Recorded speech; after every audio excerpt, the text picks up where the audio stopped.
Amin.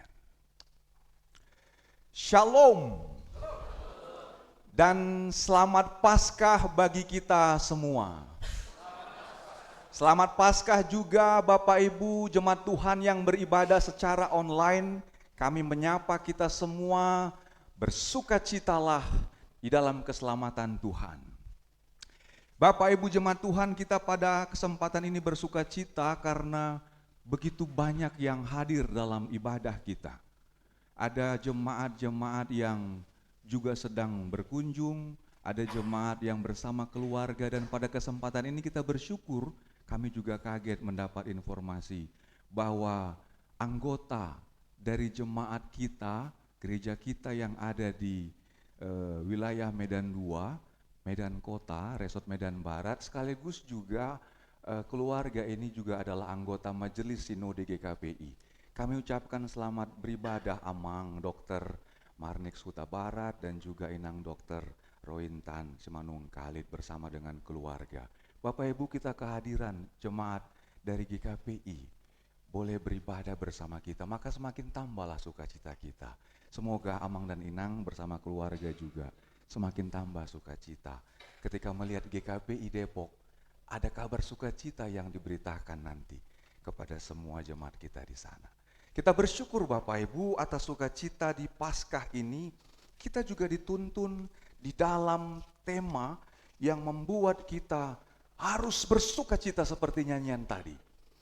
Sama-sama kita katakan bersukacita karena keselamatan. Tema ini menjadi tema yang penting. Kenapa? Karena banyak orang-orang mau mencari keselamatan. Banyak semua ajaran-ajaran mau mengajarkan tentang keselamatan. Tapi apakah benar ada kepastian akan keselamatan? Belum ada yang membuktikan.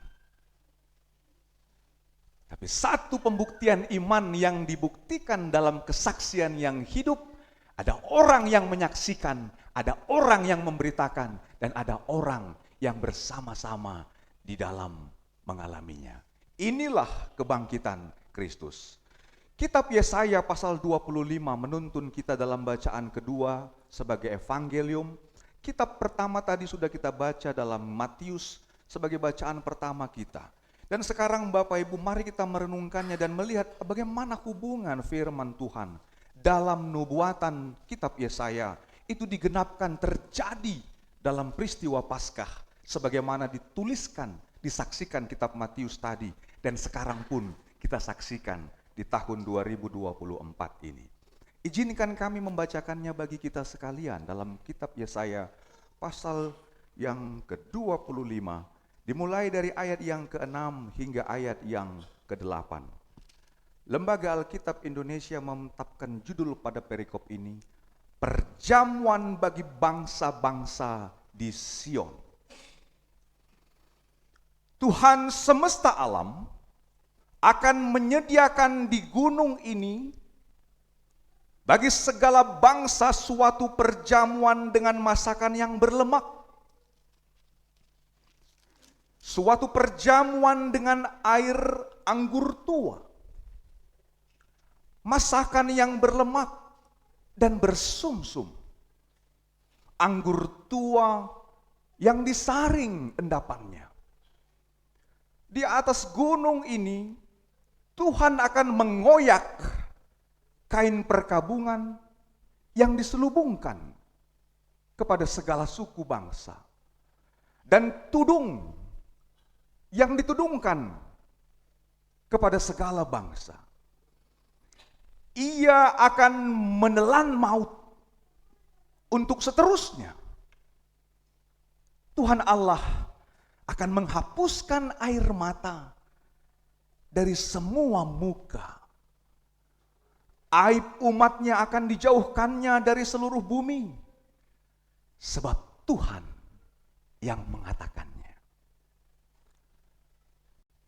Pada waktu itu, orang akan berkata, sesungguhnya inilah Allah kita. Kita menanti-nantikan Dia dan Ia telah menyelamatkan kita. Inilah Tuhan yang kita nanti-nantikan. Marilah kita bersorak-sorai dan bersukacita atas pertolongannya. Amin. Sampai demikian pembacaan firman Tuhan. Bapak Ibu jemaat Tuhan, saya juga mau menyampaikan pesan Paskah ini bagi kita. Pesan Paskah ini bukan pesan yang baru, bukan? Sudah berapa lama Amang merayakan Paskah, Amang Manalu?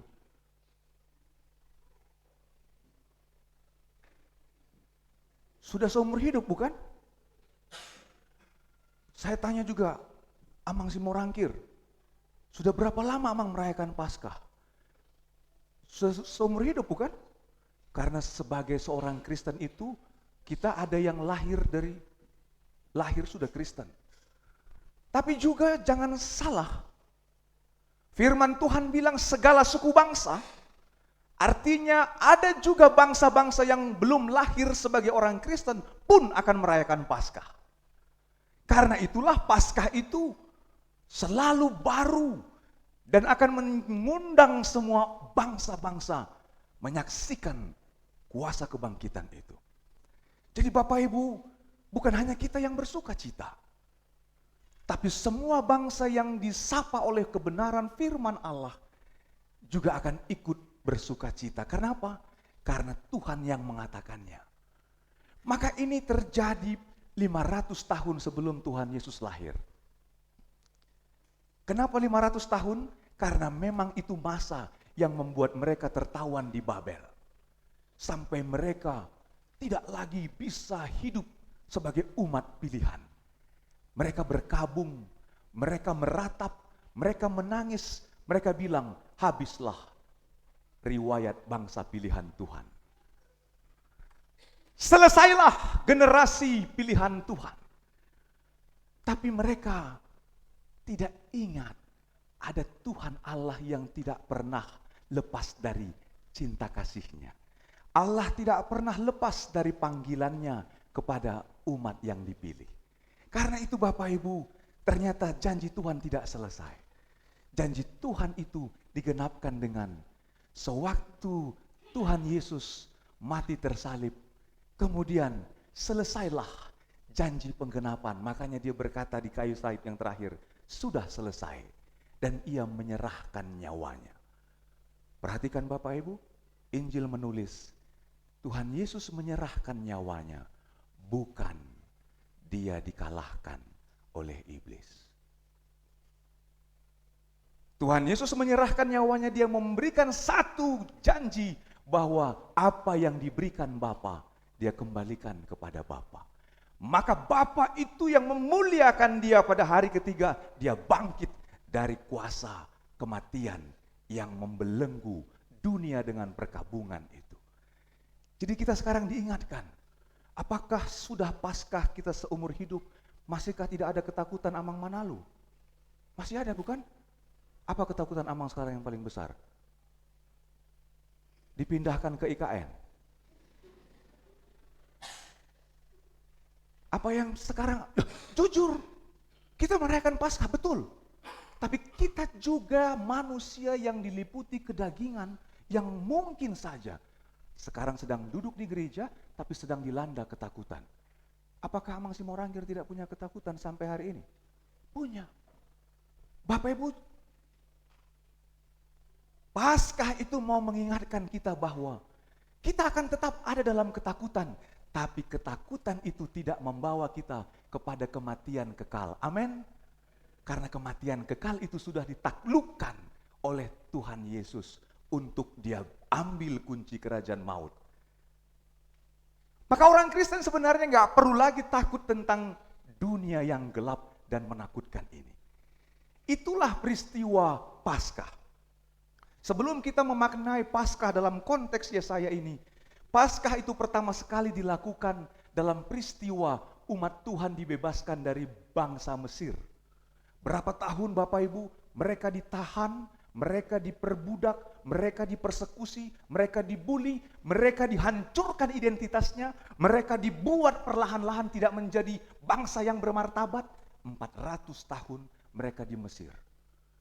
Jadi Mesir itu bukan hanya persoalan letak geografis. Mesir itu bukan hanya persoalan lokal atau tempat di mana ada suatu kehidupan bangsa yang pada zamannya disebut peradaban Mesir. Tapi ternyata dalam sudut sejarah orang Israel, dalam beberapa rabi-rabi mencoba mengurai apa itu kekuatan di balik Mesir. Ternyata setelah diselidiki, dari kata Mesir itu ada akar kata yang di dalamnya itu ada kuasa kutuk. Makanya kenapa di Mesir itu ada banyak kutukan-kutukan. Dan itu disimpan dalam mumi-mumi yang diawetkan di piramid Mesir itu.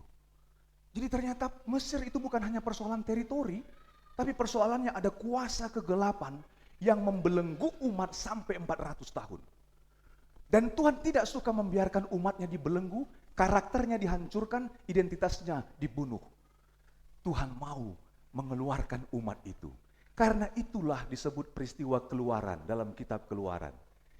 Tapi apakah yang terjadi pada peristiwa Paskah itu? Mau keluar bisa enggak? Enggak. Berapa tulah yang harus dikeluarkan? Masih ingat? Berapa tulah? 10 tulah di Mesir. Saya mau tes ingatan kita. Tulah pertama apa? Air menjadi garam. Air menjadi darah. Bapak Ibu, kenapa peristiwa air menjadi darah? Itu mau memberikan bahwa ketika Raja Firaun tidak mau melepaskan umat pilihannya dari Mesir, Tuhan marah mau menghukum. Darah itu artinya kematian. Dibuatlah air yang ada di Mesir itu menjadi darah dengan tongkat Musa. Coba perhatikan. Dan apa hubungannya nanti dengan darah Kristus? Perhatikan Bapak Ibu. Ketika Tuhan Yesus datang ke dunia ini, dia kemudian melayani di umur 30 tahun. Mukjizat pertama yang dilakukannya apa? Mengubah air menjadi anggur. Air itu minuman yang biasa, tapi anggur minuman yang menghidupkan, menyehatkan. Makanya kenapa dalam sakramen Tuhan bilang, inilah darahku dalam anggur yang dibagikan. Maka peristiwa Paskah ketika bangsa Israel keluar dari Mesir, supaya kuasa kutuk kematian Mesir itu dilepas, mereka harus melewati 10 tulah. Tulah yang terakhir adalah semua anak laki-laki yang ada di Mesir akan mati binasa, kecuali kalau ada orang Ibrani menaruh darah anak domba di tiang pintu rumahnya. Perhatikan, itu tulah yang ke-10, semua mati. Maka ini juga menjadi tipologi gambaran. Tidak ada yang bisa hidup kalau bukan karena darah anak domba yang ditaruh di tiang yang ditinggikan itu.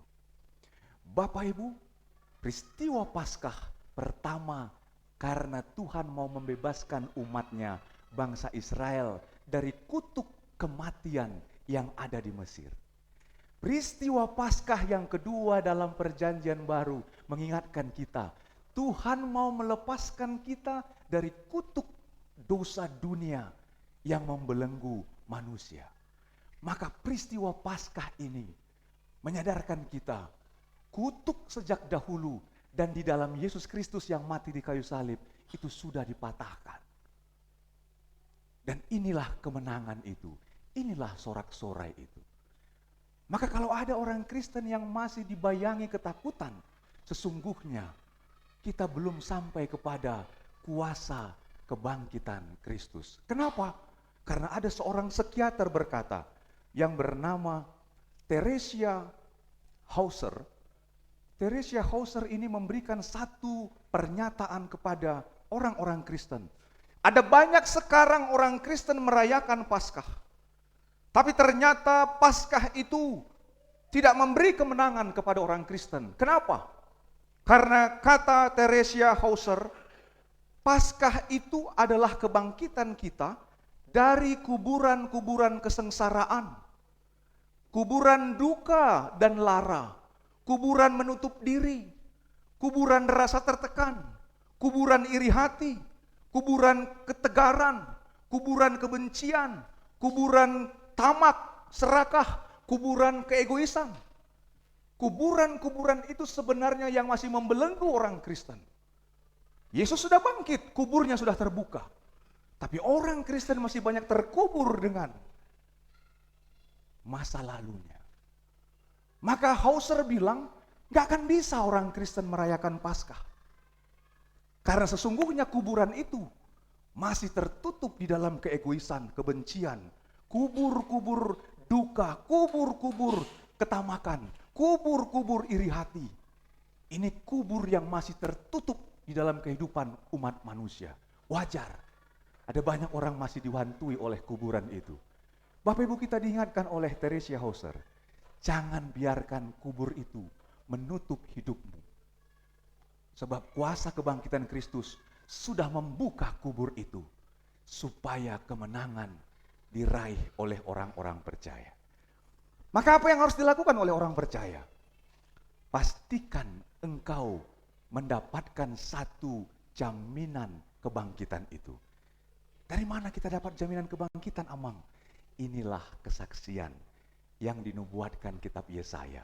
Dan itu terjadi ketika murid-murid menyaksikan kubur itu terbuka, mereka tahu kubur itu kosong. Dan mereka berjumpa dengan Yesus yang bangkit itu. Maka ini yang membuat kita kemudian tersadar, Paskah itu benar-benar membuat kita bangkit dari kubur-kubur yang selama ini membuat kita terkubur dengan berbagai persoalan. Ada banyak sekarang orang ketakutan, takut anaknya nggak lulus perguruan tinggi negeri, kemudian bagaimana nanti masa depan anak saya? Ada sekarang orang tua takut, aduh Amang, anak saya ini mau menikah, saya bingung Amang, mendapatkan bagaimana ini harus kami lakukan supaya kami bisa untuk menyelesaikan persoalan ini. Ada banyak ketakutan-ketakutan yang tidak disadari oleh setiap orang sekarang ini, Bapak Ibu. Karena itu, coba kita tenangkan hati dan pikiran kita, dan kita jujur, apa yang paling ditakutkan oleh setiap orang saat ini? Tidak ada yang lebih besar dari kematian yang kekal. Maka jangan takut. Itulah kata kunci yang disampaikan oleh malaikat Tuhan. Jangan takut. Supaya kita jangan takut menghadapi segala sesuatu. Karena itu Bapak Ibu, kebangkitan Paskah ini mendatangkan sukacita bagi semua orang yang berpegang kepada berita itu. Maka apa berita yang harus kita sampaikan kepada diri kita dan kepada orang lain bahwa Tuhan Yesus sudah bangkit? Berita itu harus disampaikan dengan sorak-sorai dan bernyanyi. Kenapa sorak-sorai dan bernyanyi? Karena ternyata salah satu terapi yang sangat baik untuk mengatasi ketakutan, kecemasan orang-orang yang bermasalah itu adalah disuruh berteriak. Pernah lihat ada orang disuruh menghadapi ketakutannya disuruh teriak? Teriak sekencang-kencangnya, itu namanya sorak. Makanya kenapa bangsa Israel waktu mereka keluar dari Laut Taberau, mereka bersorak-sorai. Mereka mau masuk ke tanah Kanaan, mereka menghancurkan tembok Yeriko, mereka bersorak setiap hari. Memuji Tuhan dan sampai di hari ke-7 mereka mengelilingi sebanyak 7 kali dan berteriak bersorak-sorai. Bapak Ibu, sorak-sorai nyanyian kita tadi itu terapi untuk membuat kita bersuka cita dalam kemenangan Paskah. Kalau kita perhatikan musik tadi, musik itu akan membuat denyut jantung kita dan aliran darah kita menjadi bersemangat. Kita buktikan, Bang Helpin, kita nyanyikan kembali lagu tadi. Karena kita mau buktikan, Yesaya bilang bersorak-sorailah, maka mari kita bersorak-sorai. Ini kekuatan dari terapi bersorak. Kita nyanyikan buku ND 96. Ibu Prokantor juga. supaya bayi yang dalam kandungan pun ikut bersorak-sorai. Mari kita bernyanyi 1 dan 3. Bapak Ibu bersoraklah, bersukacitalah, luapkan itu tentang Yesus yang bangkit hari ini.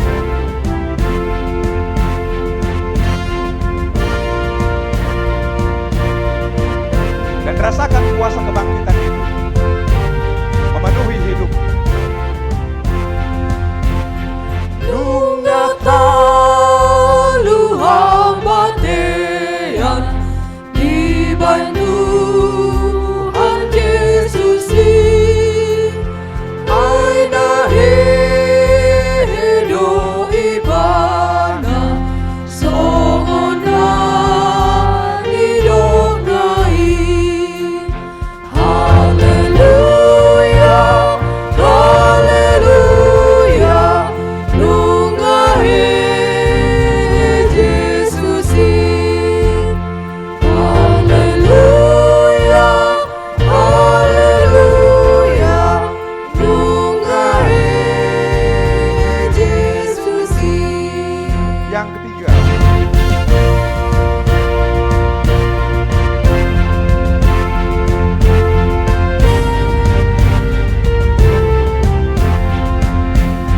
Awas Tuhan kita, alahi Yesus.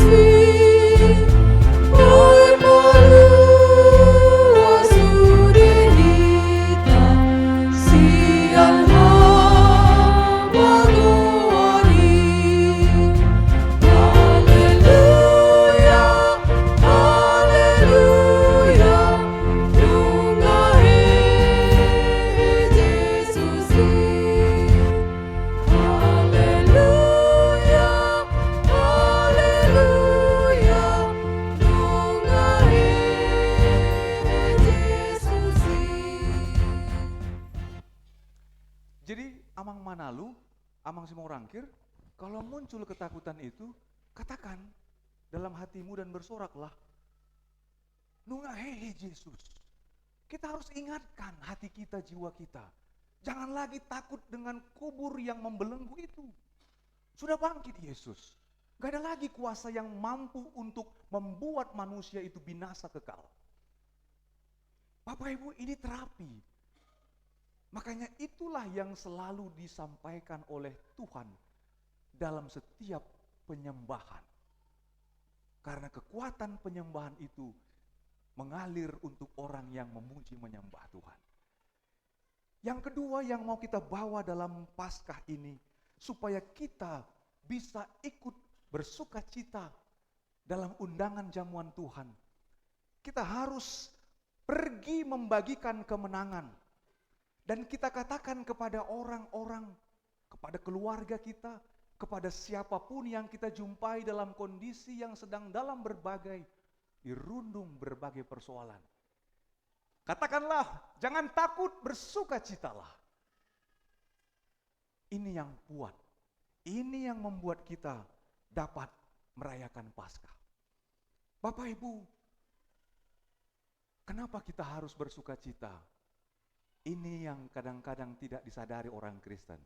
Karena Tuhan berkata, di atas gunung ini, aku akan mengoyak kain perkabungan yang diselubungkan kepada segala suku bangsa. Dan tudung itu sama seperti penutup. Kalau orang Batak itu yang sudah meninggal suami atau istrinya, pasti dikasih tudung. Itu artinya kedukaan yang begitu berat sampai seumur hidupnya. Karena itulah kenapa kalau orang Batak yang sudah menikah, kalau suaminya meninggal, istrinya harus ditudung. Atau kalau istrinya meninggal, suaminya harus ditudung. Karena itu satu hal yang berat yang tidak bisa dilihat olehnya. Tapi Tuhan bilang, aku akan membuka tudung dan selubung itu. Artinya apa? Jangan lagi ada yang membuatmu untuk ketakutan. Jangan lagi. Ini yang membuat kita bersyukur. Jadi jangan lagi ada dosa yang kita takutkan. Tapi takutlah Tuhan, karena dosa kita sudah dihapuskan. Bapak Ibu, yang terakhir, di Minggu Paskah ini kita bersuka cita bukan hanya karena kita, bukan hanya karena ada jemaat GKPI yang datang juga beribadah, tapi karena hari ini ada satu keluarga yang juga menerima peneguhan menjadi jemaat penuh. Ini tradisi gereja. Orang yang sudah melakukan hal yang salah di mata Tuhan, kemudian dia menyesali itu dan mau berbalik kepada Tuhan. Ini namanya juga Paskah. Dia bangkit untuk mau datang kepada Tuhan. Dan hari ini kita melakukannya dalam ibadah Paskah. Supaya keluarga jemaat Amang Peter Arwan, Amang menyadari betapa kuasa kebangkitan Kristus itu yang melayakkan Amang menjadi jemaat penuh. Di dalam perjalanan hidup Amang sebelumnya, ada ketakutan, ada dosa, ada hal yang Amang sudah tinggalkan dalam belajar, dalam bimbingan yang sudah kita lakukan. Dan di Minggu Paskah ini, Amang melihat bagaimana Tuhan mengajak semua orang makan bersama dalam hidangan. Artinya apa? Amang sekarang ikut menjadi bagian dalam jemaat kudus. Maka hiduplah sebagai jemaat Tuhan yang dibangkitkan dalam peristiwa Paskah untuk hidup bersukacita. Maka bersukacitalah Amang. Sejak hari ini, bawalah keluargamu menjadi keluarga yang bersukacita karena keselamatan Tuhan sudah dinyatakan bagi Amang. Tuhan menyertai kita semua di dalam sukacita Paskah, dan kita semakin berani menghadapi segala hal tugas tanggung jawab kita karena Tuhan yang memberikan kita kemenangan sukacita pesta di hari Paskah ini. Amin. Tuhan Yesus memberkati. Kita berdoa. Kami bersyukur ya Tuhan, di Minggu Paskah ini kami menyaksikan betapa sukacita dan kegembiraan itu lahir bukan karena kekuatan kami, tapi karena kuasa Tuhan yang telah bangkit, yang terus diberitakan 2000 tahun lalu oleh para murid-murid dan semua saksi-saksimu sampai kepada kami. Dan ini juga Tuhan yang kami terima dalam pemberitaan firman-Mu lewat kitab Matius dan kitab Yesaya. Semuanya Engkau genapkan. Maka ketika kami pun mendengarkan firman-Mu Tuhan, itu menggenapkan kami. Tidak ada lagi ketakutan yang dapat membuat kami mati binasa. Sebab semua kutuk kematian kekal sudah Tuhan kalahkan. Karena itu Tuhan, biarlah kuasa-Mu yang menyertai kami, kuasa-Mu yang menuntun kami, supaya kami tidak takut. Apapun yang akan kami kerjakan, apapun yang akan kami lakukan dalam tugas tanggung jawab kami mau bersuka cita karena Tuhan yang menyertai kami. Terima kasih Tuhan untuk semua kehadiran jemaat-Mu yang boleh beribadah di Minggu Paskah ini. Biarlah Tuhan yang memberkati kami semua. Sehingga ketika kami pulang, kami boleh bersukacita dan bersorak-sorai karena kuasa Tuhan itu menyertai kami. Kami bersyukur juga Tuhan untuk sukacita ulang tahun jemaat-Mu, baik dalam ulang tahun pernikahan. Kami berdoa untuk keluarga Bapak Yeriko Hipangaribuan, Ibu Margareta Asyasi Sitanggang. Kami berdoa untuk keluarga Bapak Juni Maibang, Ibu Septa Adelina Sidabutar. Berkati Tuhan keluarga ini agar menjadi keluarga yang tetap hidup bersukacita, bersorak-sorai karena Tuhan menyertai pernikahan dan keluarga mereka. Kami juga berdoa untuk jemaat-Mu di ulang tahun kelahiran mereka. Bapak Hotmian Napitupulu, Bapak Juan Enril Hutagaul, Ibu Nancy Lova Loma Oposunggu, Bapak Penatua Alfared Mangaratua Panjaitan, dan Saudari Angel Maria Elizabeth Sitorus. Tuhan, di hari ulang tahun mereka, Engkau menambahkan umur yang panjang. Maka biarlah itu menjadi bukti bahwa Tuhan memberikan keselamatan kekal bagi semua orang yang percaya, sehingga kami tahu hari-hari kami, hidup kami di dunia ini ada dalam pemeliharaan Tuhan. Terima kasih Tuhan Yesus untuk semua kebaikan-Mu bagi kami. Kami menyerahkan hidup kami sepanjang minggu ini ke dalam tangan kasih-Mu. Tuhanlah yang menyertai kami senantiasa. Di dalam nama Tuhan Yesus Kristus, kami berdoa dan mengucap syukur. Amin. Dengan penuh syukur, Bapak Ibu, saudara-saudara yang terkasih,